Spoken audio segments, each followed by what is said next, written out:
There we go.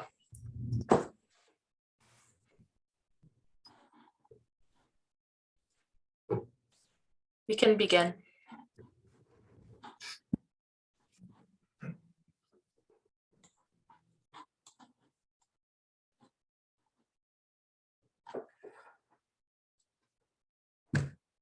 Can you?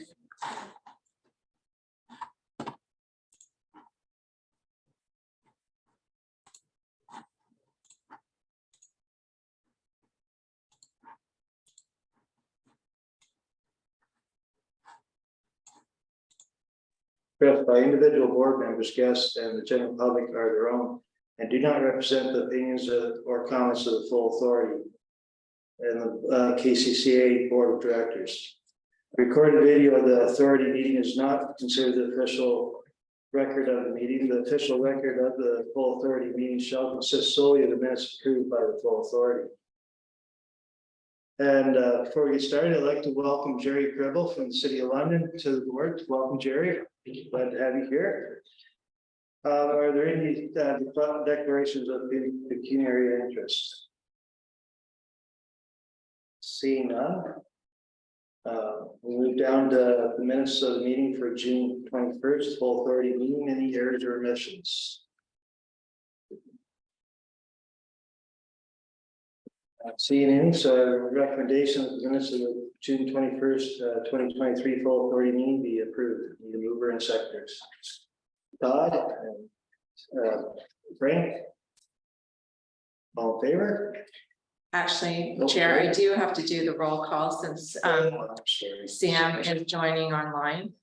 So my apologies. I had Todd moving and who was seconding? Frank. Right. So on the motion, Baldwin Sands. Yes. Burrs. Yes. Jones. Yes. McMillan. Yes. Cribble. Yes. Noble. Yes. Trousseau. Yes. Wilson. Yes. And that motion passes. Thank you. And secondly, we have August 2nd, 2023 executive committee meeting recommendations. The minutes of the August 2nd, 2023 executive committee meeting be approved. Any questions or concerns there? If not, Lori moves. Seconder, please. Todd? On the motion, Baldwin Sands. Yes. Burrs. Yes. McMillan. Yes. Cribble. Yes. Noble. Yes. Trousseau. Yes. Wilson. Yes. Jones. Yes. And that motion passes. And we'll move down to matters arising. Our first reports from Mary Ann regarding media. Go ahead, Mary Ann. Yes, good morning. So just a little highlight of the programming that we have going out through at Dalewood and Lake Whitaker. The top photo, you'll see some of our partners sharing their event. Below is on the bottom corner, our fossil event, and then Little Rays. Both were every event's been really well attended with upwards of 100 people. And then the other thing I wanted to kind of highlight is our Rewild the Family program has started has launched again in 2023. And this past weekend, we welcomed 2 families. And in August, near the end of August, we'll welcome another 2 families for a weekend of camping. So that's all for the media report. Thank you, Mary Ann. Any questions for Mary Ann? If not, we'll move down to project tracking from Elizabeth. And just to build on that mention of the Rewild the Family program for the new members, this is a partnership between the authority and the trust, Kettle Creek Environmental Trust. It offers up free camping gear to families who have never camped before because of financial, social hardships, and as well as newcomers to Canada. We haven't been running it since the pandemic, so this is exciting to have it back up and operating, and more exciting that because of the success of the food truck festival and some other fundraising events from the trust, we were able to rewild 4 families this year, so that's great. We were also successful. Jennifer secured another $9,500 from DFO to continue municipal drain classifications. It's the 8th year she's been able to do that, and it's a great continuation of that program as well. Betsy organized a very successful Elgin Clean Water bus tour on August 10th. It was well attended. And it was nice for her to be able to have landowners talk about their specific properties to other landowners, and with the hope of attracting more people willing to put wetlands and other stewardship activities on their sites. We were awarded $10,000 from the Invasive Species Action Fund to undertake some invasive species control at Kirk Cousins Management Area. So it's nice to get up into that area of the watershed and treat some knapweed and woody invasive species on that property. And we've done some ongoing work and coordination at the Deer Ridge Conservation Area. We've now got the entrance lane and culvert up. The sign installation hopefully will be within the next couple of weeks with the aim to get that trail open to the public as soon as possible. Okay, thanks, Elizabeth. Any questions for Elizabeth? Just a comment from myself, last year I had thoroughly enjoyed it. It's great, like you said, to see the landowners there and the different reps from the different conservation authorities that put this program together and implement this. Saw some things I never thought about, something I saw, I wish I saw 15 years ago. Maybe this would make my life a whole lot easier. Yeah. There's nothing else for Elizabeth. We'll go down to the watershed conditions with Jennifer. Thank you, Mr. Chair. Water levels in the watershed have been pretty fluctuating in the last month. We got about 3.5 times the amount of rain that we normally get for the month of July, making it pretty wet. But no major issues with flooding from those events. Those falling storms kind of ran through, timed nicely for the weekends, which was great. As Elizabeth mentioned, we were able to secure some funding for from DFO. And this year was a bumper crop for turtles. We started releasing the hatchlings this year that we were able to incubate at Upper Thames. As it's my understanding that there's more to come. Hey, thanks, Jennifer. Mr. Chair, just because I find it interesting, there were twin snapping turtles. I don't know if anyone picked up on that, but Jen, can you explain to the members how you know that they're twin snapping turtles? So I talked to Scott Gillingwater at Upper Thames about this. These two turtles here, they shared a yolk sac. And when they hatched, they had 2 umbilical cords attached to this yolk sac. And if they pulled too hard, one pulled too hard on the other, then it could really damage them. So he did a little bit of medical surgery on these turtles and tied off each umbilical cord and did a little snip so that they wouldn't hurt each other as they were getting ready to go. The turtles absorb that yolk sac. That's basically their first meal before they head out into the great unknown. So that's those 2 little guys, and they were definitely a lot smaller than the regular size hatchlings, which are about a loony size. These were smaller than that, and we actually had painted turtles this year, which was pretty amazing. So 2 species, and they've got so many turtles. They're running ragged all day long. The question for you, where do you release them? They don't go into the lake, do they go into the rivers, creeks, that kind of environment? So they get released back into a suitable location closest to where their nest was. So that because they usually use the same area for nesting. So most of the turtles that we helped this year came from the Dalewood Reservoir area. So they get released in different areas around the reservoir. Okay. It's great to do it, but you know that you're sending them out and all those predators, and you just hope that they make it. But we've given them a good head start because raccoons are really great at their jobs. Hey, anything else for Jennifer? If not, I have a recommendation that the matters arising A through C be received. Favor sector, please. Sharon?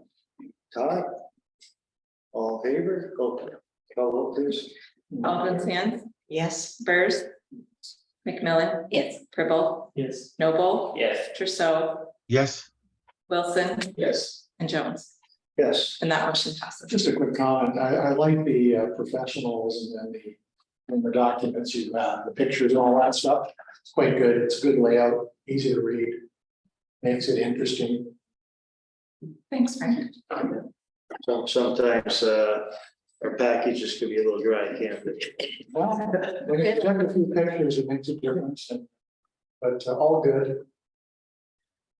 Okay, moving on, correspondence, from the city of London to the Honorable Peyton Smith and MNRF, regarding municipal appointments, conservation authorities. Elizabeth, do you want to speak to this? I don't have much to speak to this. If Sam and Jerry want to add anything, it's just noticed that the city of London has appointed Jerry in response to MNRF's earlier correspondence, but they have got back to the minister saying, you know, we've appointed 2 municipal councillors. Will you please allow us the exemption to appoint a citizen rep for the 3rd? So it's just a wait and see now to see what the ministry will come back to the city of London with. Any Sam or Jerry, any comments from your part? Just sit late. Nothing to add to what was said, and we're pleased to be part of this board and looking forward to be following relation for this team. Thank you. No additional comments other than to say, we really tried. We really tried. I'm so glad that Jerry stepped up, but we are unable to produce a 3rd person. And I think it would really create a hardship for us to have to do that. So I hope the ministry is more reasonable with us this time, because we really need this exemption. And well, from my point of view, they still have the option of the agricultural member from the agricultural community, and that they're quite low right now for that. Anyway, we'll move on. We have a recommendation that correspondence be received. Mover and seconder, Frank. Seconder, Sharon. Roll, please. Alderman Sands? Yes. Burrs? Yes. McMillan? Yes. Cribble? Yes. Noble? Yes. Trousseau? Yes, Wilson? Yes. And Jones? Yes. And that motion passes. And go down to the statement of revenue and expenses. I'll speak to this, Elizabeth. Yeah, so this is the quarterly ending June 30th. I don't have a lot to say about it other than the campgrounds are performing well and expect to hit their targets for the summer. So that's good to see. And we've been able to keep expenses right online as well. So no surprises in those statements. Any questions, concerns? If not, we have a recommendation that the statement of revenue and expenses for June 30th be approved. Mover secretary, Lori and Todd. Alderman Sands? Yes. Burrs? Yes. Millen? Yes. Cribble? Yes. Noble? Yes. Trousseau? yes, Wilson? Yes. Jones? Yes. And that motion passes. Okay, moving down to new business. Our first items, administrative bylaw update. Yeah, so this report was first presented to the executive committee that met on August 2nd. We went through the changes at that meeting, and they have a motion on the books to recommend it to the full authority for approval today. So I won't go in depth to the presentation other than to say that all the amendments that were included in that updates or changes that are required for the Ontario Not-for-Profit Corporations Act. And just basic housekeeping, bringing it up to standards with recent changes to the Conservation Authorities Act. Probably the biggest change that we went through with the executive committee is that we have always passed our levy and budget with a weighted vote. And to continue to do that, we need to have that specifically stated within our administrative bylaw in accordance with the Conservation Authorities Act. So there was that minor change that was made as well. Otherwise, I would say that most of those changes are basically housekeeping, and the executive did recommend your approval today. Elizabeth, excuse me, just for my own information, what is Ontario Regulation 400/22? It was the regulation as a part of the rollout of the Conservation Authorities Act, and basically that regulation set out things like how we need to communicate our bylaws, what we needed to have up on the website. The government came out with specific items that they wanted to see on our website and how we communicated that out to the public. Any other questions? John? go ahead. Just more of a comment that going through all the changes in that document, it was nice and easy to read when it was specifically the different colors and the whatever, it just made it a lot easier to see what was changed and amended and. Thinking I had Frank was. Yes, positive comments are just flowing in. I'll take. That definitely saves a lot of questions. To Elizabeth, right? So she, I think she's helping herself. Sorry. Anyway, if there's no other questions or comments, recommendation that the amendments to the administrative bylaw update be approved. You're in second. Don? Seconder, Todd? Oh, you ready? Baldwin Sands. Yes. Rivers. Yes. McMillan. Yes. Cribble. Yes. Noble. Yes. Trousseau. Yes, Wilson. Yes. Jones. Yes. And that motion passes. And moving down to item B is the London budget submission. Yeah, so I want to preface this discussion today with, this is not approving the budget today. This is not approving all 4 years of the budget. Basically, the City of London does do that 4-year budget process, and they ask the boards and commissions to have a draft submission done.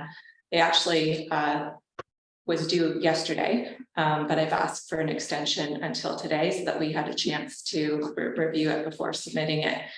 So their 4-year budget process, the boards and commissions participate in that. We submit our 4-year budget projections, but every year we are able to go back in and readjust it as required. So you're not committing to these numbers today, you're only committing to submit them to the City of London as draft. And what I try to do is look at the knowns that I have today and try to match and project the best of my ability. But it's a best, kind of a worst case, best case scenario that I can project today to submit to the City of London, knowing that we're going to continue to refine it as we move forward. I'm sorry, it looks like Sam might have a question, Chair. Go ahead, Sam. yes, thank you very much for this. One question I have is just in general. Does Bill 23 have any impact on our budget numbers? Were there additional costs that we incurred because of that? So the City of London has asked us to separate out our budget request in between like our base operating, any legislative changes that are coming our way. And then I think what they call a business case. So anything that we want to add that might help them fulfill their strategic plan. What I've done is in that budget submission to the City of London is basically said there's about $30,000 cost to us to implement some of the changes that have resulted out of the Conservation Authorities Act changes. So those include things like the watershed resource management strategy, the conservation area land strategy, the lands inventory that we have to do. All of those are documents that need to be done by December 31st, 2024. And what you'll see in that legislative change submission to the City of London is that we're not proposing to go out and hire a consultant, because I think that the cost of a consultant would be far higher than asking our staff to fulfill some of those documentation. It really involves going back into the historical record, so consolidating documents and rewriting them into a form that's acceptable to the government to meet those goals. We believe that we can do that internally as a staff, but it does require our senior staff to dedicate time to undertaking those and take them away from their normal duties. And so that $30,000 is basically pigeonholing money to backfill some of those positions or get some extra support to help with the day-to-day tasks that we can redelegate to free up some of the time for the senior staff to undertake some of these projects that need to be fulfilled by December 31st, 2024. So just based on that, what I'm projecting is a 7.5% increase in 2024, 2025, and we're bringing it back down to 4% in 2026 and 2027. Those numbers are just projections right now for the purposes of the City of London budget. Our budget process remains the same, so staff are working through it, trying to refine things as we get numbers in. So there's still a chance that those numbers may be adjusted, especially for 2024 as we work through that process, and we'll come back to you on that. But the expenses right now that are adding to that projection, I've budgeted basically at 2.75% cost of living increase to the 2023 salary grid. We're still working through the implementation of a pay equity and salary review that we began in 2022 with the hopes of getting that fully implemented. We staged it over 5 years, so we're still working through that. There are inflationary increases that are unavoidable. I believe I reported in the advanced report that we now know that our benefits or packages going up by about 6.6% for 2024. Insurance, we have wait to hear about, but I do expect increases there. And then, as I noted, about a $30,000 a year for implementing the impacts to the legislative changes around Conservation Authorities Act. The revenues, we do try to offset all of those increases. So we're looking at fee increases to the campgrounds. Those reports will come later this fall in terms of setting targets for increasing those fees. We always aim to offset our staff wages by 50% self-generated revenue. So 50%, we cover off 50% of our staff wages through self-generated means. I've already brought the projection down from about 11% down to 7.5%.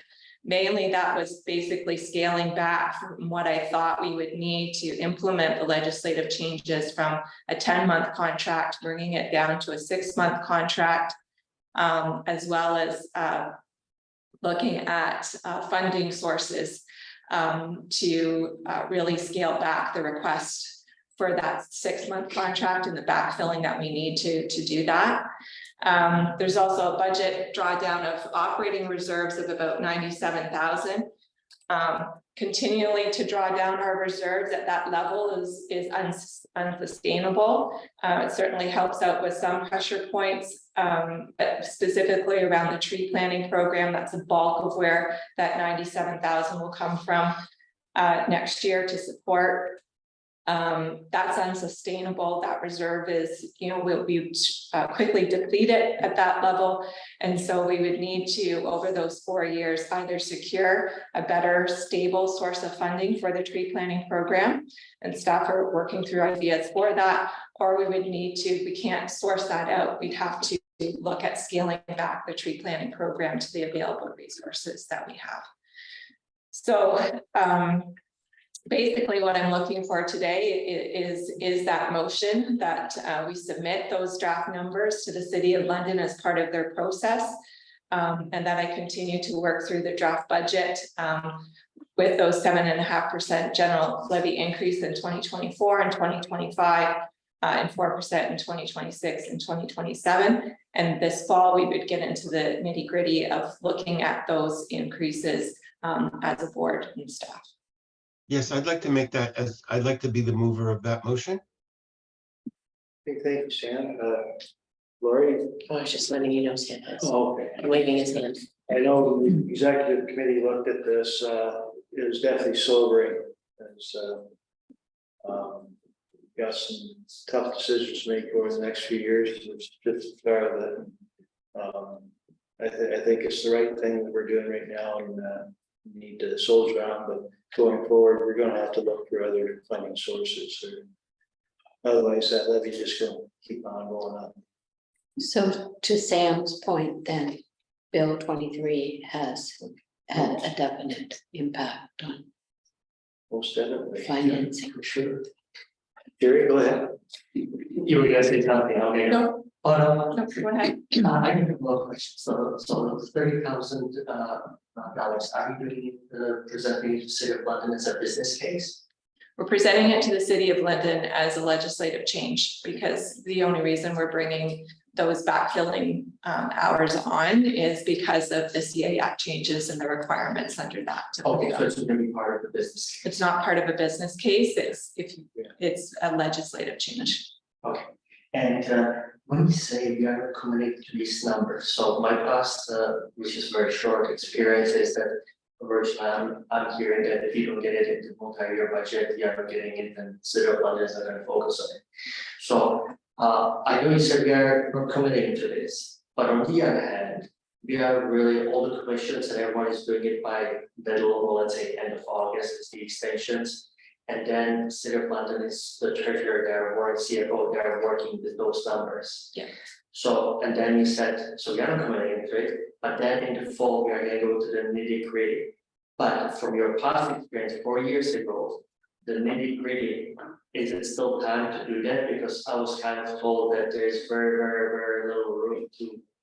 Once you submit it, you are kind of locked in. Yeah, what I meant, I guess to say is, yeah, these are the numbers that we would submit to the City of London and they would flow through their budget. So these are the numbers that they would use to submit into their budget process. So we always want to submit a number to the City of London as close as we can to think was where we're going to land. And I never want to come into the City of London with a number higher than what I've submitted, because that's not good. I think 7.5% is reasonable. I think if the board wanted to, through our budget process, we would look at it. This board isn't committing that to the rest of the municipalities around this table that we're coming in at 7.5% in 2024. Through our budget process, we'll decide whether it is 7.5% or it's lower. I'm saying as management, I don't expect it to be higher than the 7.5%. So you feel that these numbers, if anything, that potentially would be lower, but certainly not higher, you feel that 7.5, and 4 in 3 or 4 years will do it? Yes, that's correct. But that it'll be this board's decision if you as a board want to carve away at things and try to get that number lower. And that's always a better scenario to go back with to the City of London and say, yes, we asked you to budget 7.5, but through our budget process, we've come in at lower. I just personally, I think 7.5 for first 2 years is good. I just don't know, and none of us has we don't have a crystal ball, right? But it's 3 or 4 years with 4%. If you feel comfortable with it, again, the business certainly more than I do. But I just didn't know if the 7.5, I certainly wouldn't go higher. But it's 3 or 4 years, 4%. If you feel comfortable with it, that's good enough for me. But I always try to be as reasonable as possible, and I think I have to always be conscious that we have a number of rural municipalities around the table that don't have the means that some of the other municipalities do. So I try to balance that out for sure. Out of curiosity, sorry, last question. Out of curiosity, did you consult with other authorities? Kind of what do you know their submission or maybe talk to them? I'm kind of in line with the other ones. Some of the other authorities aren't undertaking their budget processes. Certainly the City of London drives it.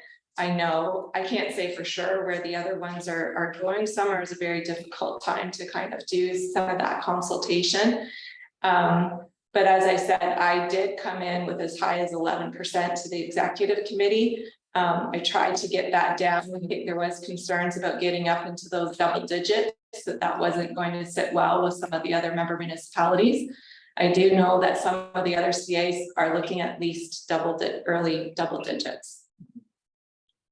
And I just felt from the feedback that I got at the executive table that working to get below those double digits was the way to go. Yeah, and you also understand that what we're seeing is we budget stuff and then when the bids come in for stuff, it's way off. It's still way off, so this is a guess, so everything changes based on as you. Will things get back to normal, as I doubt it. I don't know if you were in this position or someone else was here 5 years ago, but is this kind of a similar process? And if we were online, great, if we weren't, did we need to go during the last 4 years back to the city and whoever is this case? You know, with their annual budget update, and if we did, were we successful? I guess I can speak to that. I've been with Kettle Creek, this is my second term. Before that, I was at Lower Thames. And I've been with the Township Southfield for 20 years now, 21 years. Never had a surprise. That being said, since COVID, things have changed a bit, but the last 4-year cycle, we managed it okay. No big surprises. Yeah. I have confidence that Elizabeth is doing. We'll be close, very close. Just to add to that, this is a similar process that I used in the last 5-year cycle. We've been through two 4-year budget cycles with the City of London and never had to go back and ask for more money. If anything, we've actually come lower, especially during COVID. We worked to minimize our impact to the municipal levy. Okay, thank you. Okay, good questions, over here. Any further questions or concerns? If there are none, I have a mover from Sam, he is seconder to the recommendations before you. Jerry, would you like to second that? I'm sorry? Would you like to second that? Sure, I don't know if someone else has. Jerry, get Jerry on the books. I'm a little bit president. I'm a little. Oh, well, please. Baldwin Sands. Yes. Burrs. Yes. McMillan. Yes. Kibble. Yes. Noble. Yes. Trousseau. Yes, Wilson. Yes, And Jones. Yes, And that motion passes. good. Next, item C, August planning regulations activity report from Joe. Thank you, Mr. Chair. Just in your advance package was a summary report of planning approvals and permits that have been issued at staff level. We're just looking for receipt of that information, and I'm happy to answer any questions if there are any.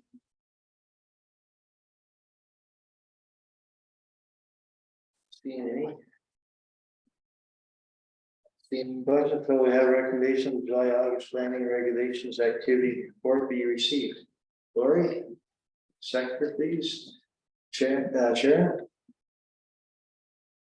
Baldwin Sands. Yes. Burrs. Yes. McMillan. Yes. Kibble. Yes. Noble. Yes. Trousseau. yes, Wilson. yes. Jones. Yes. And that motion passes. Okay. Down to closed session, we need to move and go into closed session for, Mr. Chair, sorry to interrupt, just before we do, and while we're still live streaming, the next meeting is September 20th, 2023. And we did cancel that board tour earlier in the summer. I'm just wondering if the members have any interest in doing something. The staff had presented a date as September 22nd, it's Friday again. But it would be 2 days after that full authority meeting. So if schedules are pretty tight, I can either look at scheduling a board tour for the 22nd. Or if you already have us slated in your calendars for the 20th, I could do a shortened one and have lunch after the full authority meeting. And at the very least, we could probably go over and see some things that are in the vicinity of the office. I really want you to go down and see the Dale Dam. That's my main thing. I think it would be beneficial to see it in person. So if that helps in terms of scheduling, we could look at doing this September 20th and just do a very shortened version of the tour that we had planned. That would work better for me because I'm out of town on the 22nd. Okay. When you say shortened, Elizabeth, what's shortened? I would Two say, hours? yeah, that we could have you out of here. Okay, I'm flexible either day, so whatever. Anybody else? Unfortunately, September 20th, I will be attending all day meeting in Toronto because I'm on the board for tourism Ontario, destinations Ontario. So I will not be, so I'll talk to you, will be nice, I'll go to the board tour. I thought that potentially the meeting of the board would be on the 22nd as well, which I could attend, but anyways, bottom line. But from my perspective, if we had a flow tour, you get a real good understanding of the whole watershed. That'd be best, but it comes down to everybody's availability and what works best for the majority. So. Well, not everybody's gonna make it. right? No, Yeah, if I was to comment, I'm sorry, Sharon, I'd like the full tour, do it once, get it done. So that would be on the 22nd, I know Sharon can't. Whatever the group decides. I'm good for either. Either way. I'm good for either. Good for either. Either one's fine. So right now, it's just Sharon that couldn't attend the 22nd. And maybe me, And you, maybe. okay, I can see if I can reschedule, but I kind of doubt it. So okay. maybe. Well, I'll maybe send it's a out an second. email immediately after this, and if you are game for the 22nd, the only thing I ask is that if you're committing to it, that you let me know if you can't make it, because it does require us to rent a bus and make some reservations and stuff, so. But I'll send that invite out, following the meeting. Yeah. For the If it 22nd. helps you, Sharon, I gotta cancel golf that day.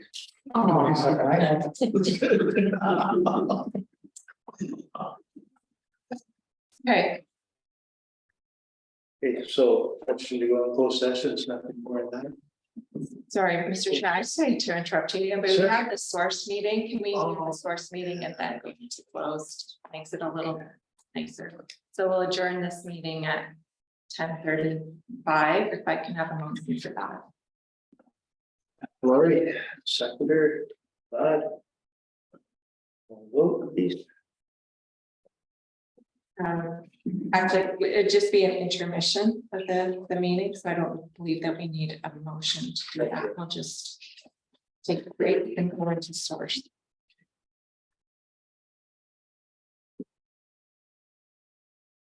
Anybody need to stretch your legs? Go ahead.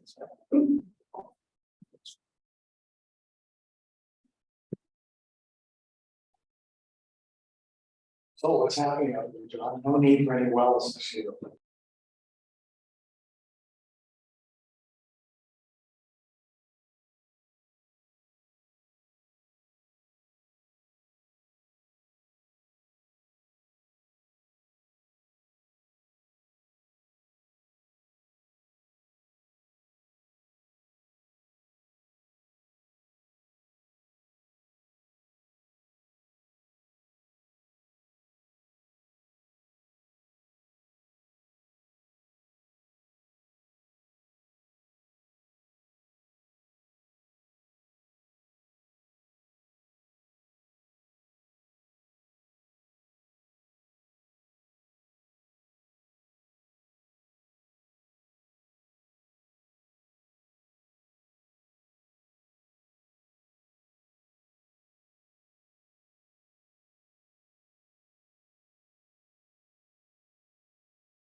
Sam, are you back?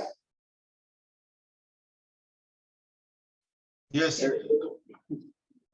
Okay. We'll roll into the source protection. Sort of, I'm not exactly sure what this protection authority meeting. I don't think we need to go through the whole audio video thing again. Go down to the minutes from April 19th of this year.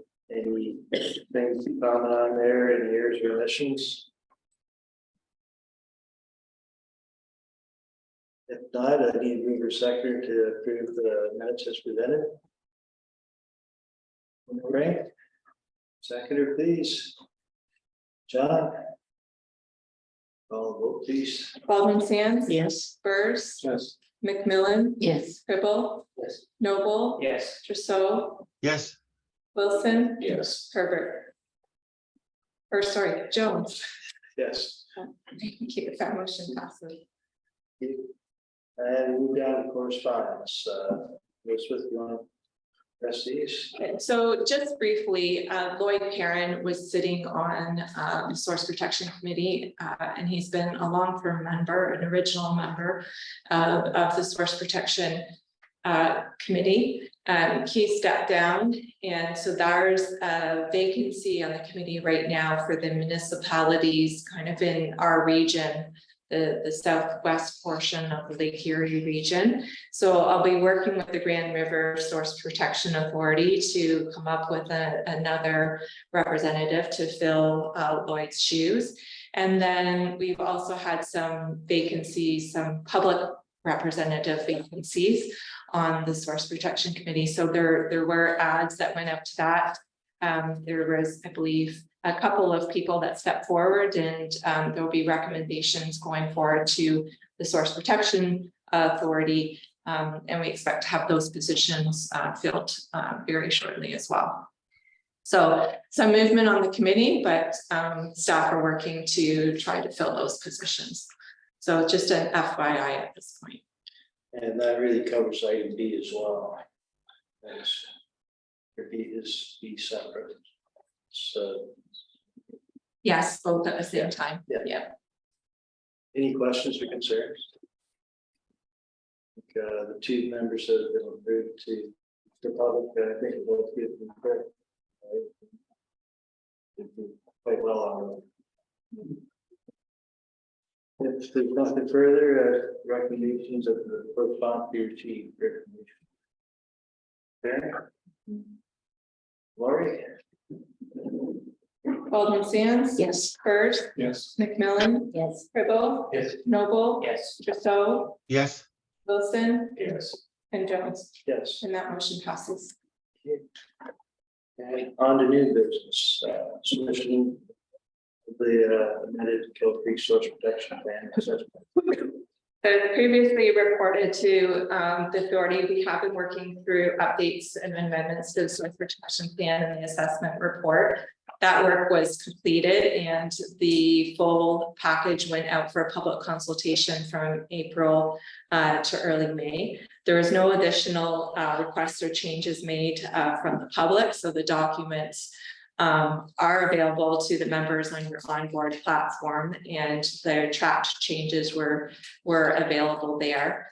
The Source Protection Committee reviewed the amendments a while ago, and they basically submitted them to you to now submit to the province for their review and approval. So this is basically a formality. The committee and the Grand River Conservation Authority staff have been through those changes with a fine tooth comb, and I see no reason why you wouldn't want to approve submission to the minister today. And just a recap of the changes that were done. There's some additional new policies, but a large portion of it was minor revisions and removals of some specific actions that didn't apply to our source protection area. So the recommendation is that the staff report on the submission of the amended source protection plan and assessment report we received, and that we officially direct staff to submit the amended plan and assessment report to the Minister of the Environment and Parks for approval. Any questions? See any questions? Need mover a second. Frank and Lori? Alderman Sands. Yes. Burrs, Yes. McMillan. Yes. Gribble, Yes. Noble. Yes. Trudeau, Yes, Wilson, Yes, and Jones. Yes. And that motion passes. And next meeting is required. So I guess we're down to closed session. So we'll adjourn the source protection meeting at 10:46, and the recording and live stream can stop, Mary Ann.